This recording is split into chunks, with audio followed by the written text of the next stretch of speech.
Welcome back to Spank Ranch Garage. Let's do a little chain box inspection, show you how it works, show you how to adjust the chain, change the fluid, everything like that. This will apply to most of the early Scat track skid steers, most of the Thomas skid steers like the 103, the 133, the Ford like CL35, 45, and then obviously the Scat track 130, 1300, whatever they're called. One thing you can do if you're looking at a used skid steer, especially an old one like this, if you're at an auction or you're looking at one on Marketplace, private sale, whatever, is push the front end up with the bucket and then see how much slop is in that front wheel. That's pretty much going to give you a condition or an idea of the condition of the chain box, how much slop there is between the front and rear wheel and the drive motor. For this type of skid steer, it's all one chain. Most of them are that way. But you know, if you find that there's a ton of slop here, you can pretty much say, hey, those chain boxes have not been maintained well, the chain tension has not been maintained, and I might be looking at some sprocket damage without even pulling the whole thing apart. This is actually extremely good. You can also feel the wheel bearings in this condition, so you can lean on this wheel, see if there's any play. This feels good as well. So let's tear into the chain box. So I just get this thing up on jack stands in the back, up on the bucket in the front, and you know, you just want it off the ground slightly. These tires on mine are 200 pounds each because they got those foam filling in there, so they're hard to work with. So there's no use in jacking this thing way up.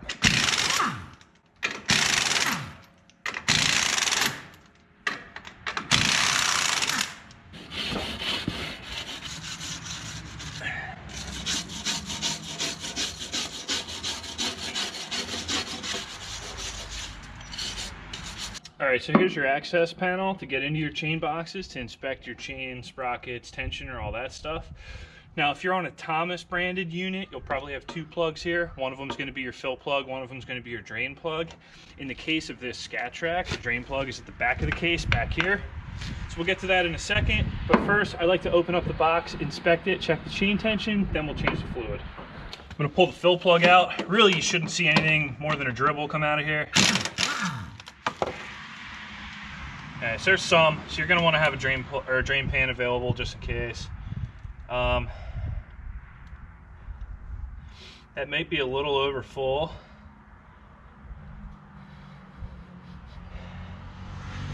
What can also happen is if your chain box is flooded, most likely your drive motor, the seal on your drive motor is leaking and you're allowing hydraulic fluid into the chain boxes and you're overfilling it. On this model, they both run like a 1030 oil, motor oil for the hydraulic and for the chain box. You really wouldn't know if you had cross-contamination.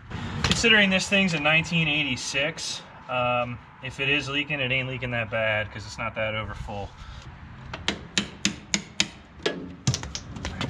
You want to pry this off carefully because sometimes the gasket does not get ruined. Like that gasket stayed intact. That's a nice cork gasket.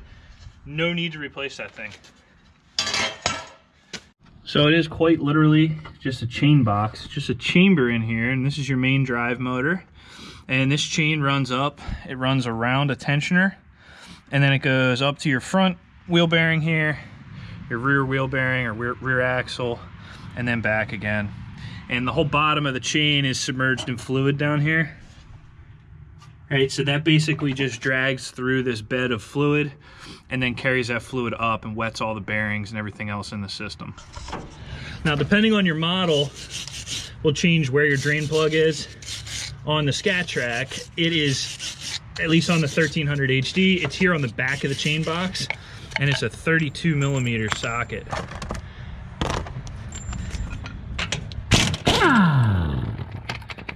All right, we'll just let that drain. You can see there's a tiny bit of milkshake in there, so a little bit of moisture got in there over the years. That's okay, that's why we're doing this. To get the most amount of fluid out, I'll actually jack the front of the skid steer up to lean the chain boxes backwards. That will allow the chain box to drain almost to its entirety. So while we're waiting, I'll give you an inside look inside the box here. So that is your rear drive sprocket. You can see how there's holes through the sprocket. That's where the parking brake engages on this. You see that up there? That's a pin that comes in and out, and it goes through the holes. So you only have a parking brake every 6th or 5th of a revolution. Like I said, there's the drive motor. Here's the chain that runs through the oil bath and flings it everywhere. And then up here, there's your tensioner sprocket. And then way beyond that, that's your front sprocket up there. So it's definitely tight quarters in here. There's only like 3 inches to work. So you don't want to be working in here, and that's why proper maintenance is important. This is like a super durable, long-lasting system, but you got to keep the chain tensioned and keep oil in it and keep water out of it, more importantly.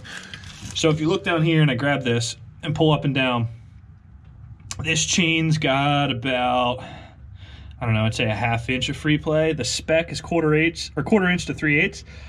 This ain't bad though. You could run this like this for the rest of eternity. It'll be okay. I will tension it just to demonstrate, but you know, you could run this forever. What you don't want is a lot of these, the chain will be dragging on the bottom of the box and you go forward, reverse, and there's just all this slack and slop. And eventually you'll start to wear out these sprockets, and these are no fun to change. So to tension the chain, you come up here into the cab, and right where your knees go, right, here's your seat lever. You've got this tensioner right here. And this is pretty simple. You loosen these 3 bolts here, and then you tighten that bolt to pull that tensioner forward, and then you retorque it all. You just want to loosen it a smidge.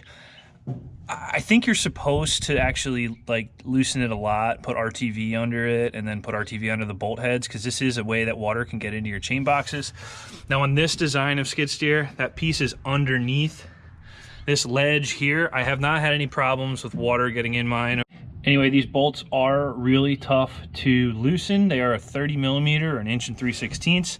And because you can't actually get to them from the top, you either need to use a shallow socket and a universal to come up this way, or get a wrench in there, or a low socket with a breaker bar.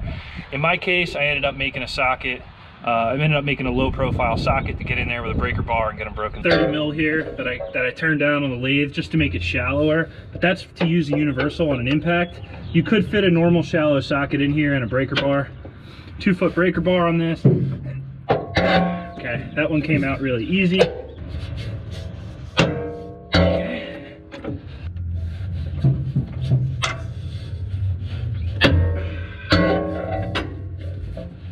There we go.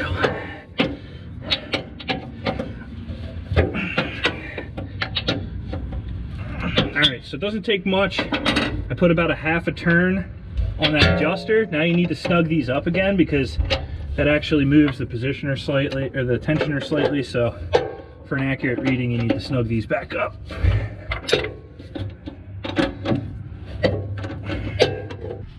Okay, it made a very noticeable difference.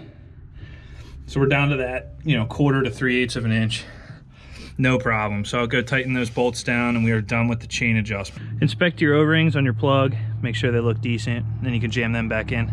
Before I put the side cover back on, I'm gonna fill the chain box, because using the fill plug and, you know, pumping it in is just stupid and time consuming. So we'll just dump it directly in. I am filling this a 1540 diesel oil.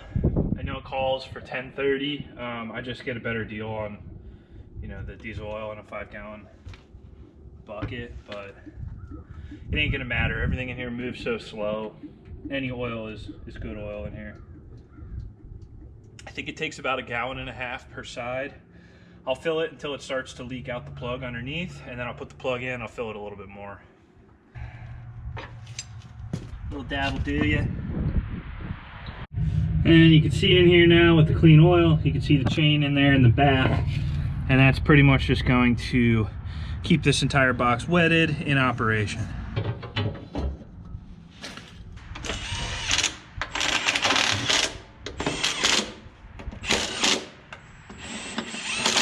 All right, and that's it. It's not too bad of a job. You could probably do both sides in 2 to 3 hours if nothing fights you and no bolts are rusted up too bad.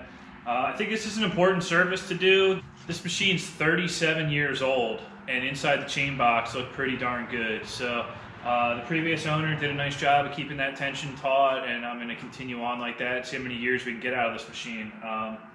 You know, not a bad little maintenance. It's something that you should do, you know, maybe not every 150 hours like the owner's manual says, but at least check it every couple of years depending on how hard you use this. I mean, this is a homeowner machine, and most of these old ones are at this point. Nobody's really out making money with these at this point. But if you are, you may want to check this a little more often. I mean, wheel bearing repairs totally suck. That's like very difficult to do. You don't want to have to pull that chain out. You don't want to have to put new sprockets in it, that kind of stuff. So if that's all preventable with a couple gallons of oil and a little bit of maintenance, you know, to each their own, but for me it's easier to just change it now and make sure I don't have many problems in the future. So if you want, stick around. I'll show the service manual on the screen, kind of go over some diagrams of how this all looks, because I know it's hard to see on camera how the whole chain box is laid out. But other than that, thanks for watching Spank Ranch Garage. If you got any questions, put them in the comments, and I'll talk to you next time. See you later. All right, so this is a Thomas service manual here for their old 101, 103. If you don't know, Thomas made the Scat Track 1300 HD. They also made the Ford CL45, CL35 loaders of the late 80s era. So this is literally 1986. This manual was written same year as my loader. Anyway, we could scroll through here. This is a very good manual. I'll put a link to this in the description. But this really is extremely comprehensive with all of this whole machine, from wiring, hydraulics, pretty well everything like that. Now, not all of it is applicable to the Scat Track. They did put their own touch on a couple of these things. Specifically, I find in wiring and how the bucket attachments hook up, things like that. But from a hydraulic standpoint and most of the mechanical stuff, it's spot on. Here we are in the drive chain section of the final drive, and this is kind of a diagram here of what I was showing you in person. So you've got your motor sprocket here, chain tensioner. This is that plate that we took off to get in there. This is that adjuster that we were looking at, and it's got all the specifications in here, torque specs, pretty well everything. You will notice that on this particular model of Thomas, it actually has a disc brake where I have that pin style parking brake. So that will be a difference. Little things like that. Different style of master links for the chain. In the bad case that you do have to pull that chain out, and here's how you would bunch it up and stuff it in the box and fish it through. They give you a little diagram here to show you how you would actually start to route the chain to make this happen. Total pain in the butt. You don't want to be there. But anyway, I'll put a link to this manual in the description. It is just very, very helpful for working on these skid steers. There's really no guessing. The parts diagrams are just excellent to have. So if you're trying to keep one of these old girls running, this is a great resource for that.